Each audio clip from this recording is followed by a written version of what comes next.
που είχα φανταστεί ότι θα γράφανε ποτέ. Σίγουρα, γιατί με γνώρισες πριν από πόσο?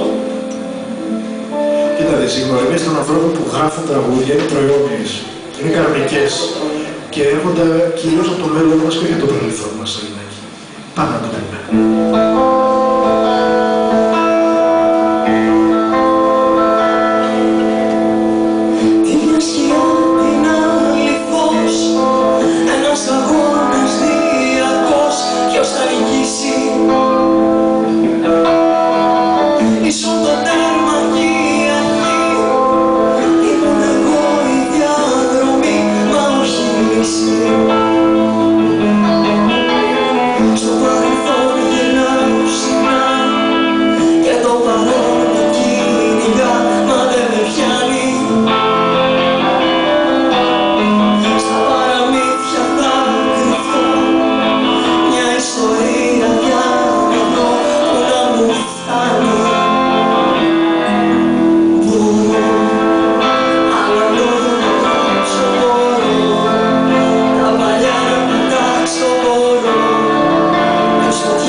Πώς βρω που να με φτάνει.